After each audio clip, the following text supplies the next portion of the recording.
وہ ابھی مر گیا ہے، تو وہ پادری کہتا ہے کہ مجھے 3 سال لگ گئے ان الفاظ جاننے کی کوشش کی کہ یار وہ آسیہ ملولہ نے کون سے الفاظ استعمال کیے جس کے اوپر گستاخی کا فتویٰ لگا ہے، جس کو قتل کرنے کا حکم ہے، وہ الفاظ کون سے ہیں۔ تو اس پادری کے منہ سے میں نے وہ الفاظ سنے تھے کہ آسیہ ملولہ نے کون سی گستاخی کی ہے، لیکن اللہ گواہ ہے کہ وہ بس سن رہا تھا، میرے سامنے آ گئے، اس کے بعد وہ میرے اندر ہی ہیں، میں نے آج تک کسی کے سامنے وہ شیئر نہیں کیے، کرنے بھی نہیں چاہیے، ٹھیک ہے نا۔ لیکن آسیہ ملولہ کی گستاخی یا خالد نے جو ایک اسکول ٹیچر کو قتل کیا تھا، یا اور اس طرح کے واقعے ہوتے ہیں، اس میں اور اس میں تھوڑا فرق ہے۔ ایک گستاخی ہوتی ہے کہ ایک شخص کسی کے سامنے گستاخی کرتا ہے، اس سے وہ بات پھیلتی ہے، وہ آگے کسی کو بتاتا ہے، بات پھیلتے پھیلتے پولیس تک پہنچ جاتی ہے، لوگوں تک پہنچ جاتی ہے۔ ایک ہوتی ہے کہ ویڈیو کی شکل میں تو ویڈیو شیئر ہو جاتی ہے، سب لوگوں کو معلوم پڑ جاتا ہے۔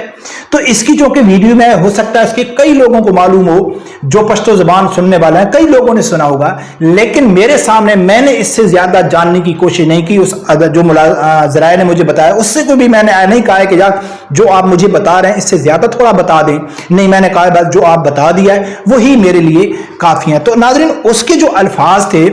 اگر کسی کو میں یہ ثابت کروں گا کہ وہ ادارے کا جو آدمی میرے سامنے بول رہا تھا وہ سچ بول رہا تھا، کیونکہ پشتو زبان کے اس کو ٹرانسلیٹ کر کے بتایا گیا ہے، اگر کسی آدمی کو شک ہے کہ یار میں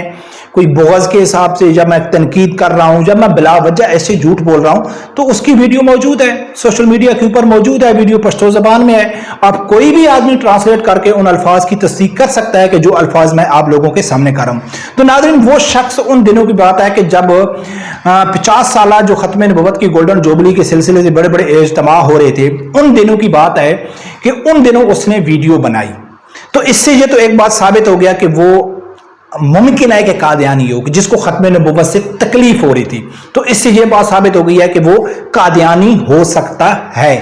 دوسرے اس کے الفاظ تھے جو عام سوشل میڈیا میں آپ لوگوں کو ملیں گے کہ وہ کہتا ہے کہ جی نعوذ باللہ جو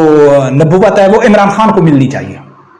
یا ملنی چاہیے تھی، یا ملنی چاہیے، اس طرح کے الفاظ اس نے استعمال کیے ہیں۔ تو یہ آپ اندازہ کرو کہ اس کا کس پارٹی سے تعلق ہے اور وہ کون سے فتنے میں مبتلا ہے، یعنی کہ جو ختم نبوت کے اوپر یقین نہیں رکھتا ہے،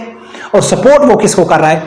پی ٹی آئی کو سپورٹ کر رہا ہے، اور وہ کیا کر رہا ہے؟ عمران خان کو یعنی کہ نبوت ملنے چاہیے، اللہ تعالیٰ معاف کرے۔ لیکن یہ واحد شخص نہیں ہے،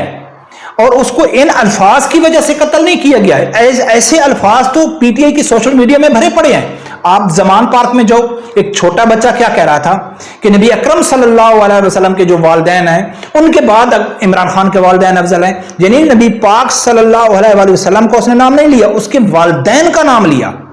تو نبی اکرم صلی اللہ علیہ وسلم اولاد اولاد میں آ گئے، تو یعنی کہ نبی اکرم صلی اللہ علیہ وسلم کے والدین کے بعد عمران خان کے نعوذ باللہ والدین افضل ہیں۔ تو نعوذ باللہ کیا نبی پاک صلی اللہ علیہ وسلم والدین نہیں تھے؟ کیا اس کے بچے نہیں تھے؟ کیا شادی نہیں کی؟ وہ بھی اس شمار میں نہیں آتا ہے، کیونکہ نبی پاک صلی اللہ علیہ وسلم والدین کو اس نے نام لیا، اور آگے تالیاں بج رہی ہیں۔ کسی نے اس کے خلاف کارروائی کی نہیں کی۔ کے پی کے میں عمران خان کے سٹیج کے اوپر ایسی گستاخی کی تھی، ایک شخص نے اس کو اسی سٹیج کے اوپر کارکنوں نے قتل کر دیا تھا، ٹھیک ہے۔ ایسے اگر پی ٹی آئی کے تو سوشل میڈیا میں جائیں تو یہ تو معمولی الفاظ ہیں پی ٹی آئی کے لوگوں کے عمران خان کے لیے کہ استعمال کرنا۔ تو اس سے کیا بات ثابت ہوتی ہے کہ ایک تو تعلق اس کا پی ٹی آئی سے تھا، دوسرا وہ قادیانی لگتا تھا۔ پی ٹی آئی کا تو اس نے صاف کہہ دیا کہ جی عمران خان کو ہے۔ اب ناظرین، وجہ کیا ہے؟ جو میں کہتا ہوں کہ دن بدن تحریک لبیک کے خدشات جو ہیں وہ سچ ثابت ہو رہے ہیں۔ اب یہ جو واقعہ ہوا کوئٹے والا، اور یہ جو سید خان سرحدی صاحب نے یہ جو اس کو قتل کیا ہے، اگر آپ دیکھیں تو چاہے خالد نے کیا ہے پشاور میں، یا اور کوئی اس طرح کے واقعے ہوئے ہیں، تو اس وقت لبرل کو بہت زیادہ تکلیف ہوتی ہے۔ یا جو مشال خان کے پی کے میں ایک یونیورسٹی کا اسٹوڈنٹ تھا، اس کو قتل کیا گیا تھا، تو اس ٹائم جو لبرل تھے اور پاکستان کے جو سیاستدان تھے وہ چیخ اٹھے تھے کہ یار یہ کیا ہو رہا ہے، ٹی وی کے اوپر تبصرے ہوتے تھے۔ لیکن اس شخص کے اوپر اتنے تبصرے نہیں ہو رہے، اتنے آواز نہیں اٹھا رہی، بلکہ کچھ سیاسی لیڈر، اہم رہنما بھی اس کے حق میں آواز اٹھا رہے ہیں. اس کی وجہ کیا ہے کہ اس کے الفاظ کلیئر ہیں اور سوشل میڈیا کے اوپر موجود ہیں. کوئی ایسا نہیں ہے کہ کسی ایک شخص کے سامنے اس نے کہا ہے تو کوئی آدمی کہہ سکتا ہے کہ یار اس کی کوئی ذاتی دشمنی تھی, ذاتی بنا کے اوپر معلوم نہیں وہ جھوٹ بول رہا ہے, اس نے وہ لفظ استعمال نہ کیے ہوں, کوئی اور کیے ہوں. جب بعض دفعہ کیا ہوتا ہے کہ ایک شخص کسی کے سامنے غلط گستاخانہ لفظ استعمال کر دیتا ہے, لیکن جب بات بڑھ جاتی ہے تو وہ کہتا ہے جی میں نے تو نہیں کیا ہے, اب ثبوت تو ہے نہیں. جو آدمی سننے والا ہے وہ ہے اور وہ ہے,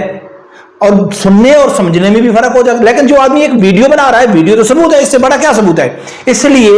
اس کو زیادہ لبرل کی طرف سے یا سیاستدانوں کی طرف سے اس کے اوپر زیادہ آواز نہیں اٹھائی جا رہی. تو اور دوسرا آپ دیکھ لیں کہ جو تحریک لبیک الزام لگاتی ہے ان سیاسی جماعتوں کے اوپر, میں اکثر اپنی ویڈیو میں ذکر کرتا ہوں کہ چاہے وہ پی ٹی آئی ہے, چاہے نون لیگ ہے, اور چاہے پیپل پارٹی ہے,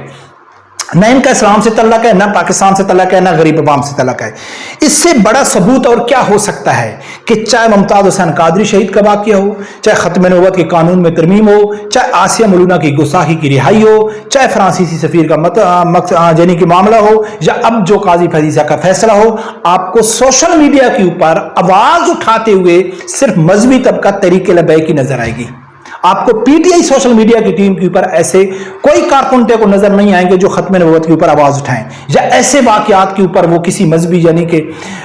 جو مجاہد ہے اس کو سپورٹ کریں. وہ ہمیشہ اگر سپورٹ کریں گے تو کس کو کریں گے؟ گستاخ کو کریں گے کہ جی انسانیت کا قتل ہو گیا, وہ جی پھر یعنی کہ ملا نے ایک آدمی کو قتل کر دیا جس کا تحریک لبیک سے تعلق تھا, یعنی کہ آپ اس کی سپورٹ کرتے ہیں. تو یہ جو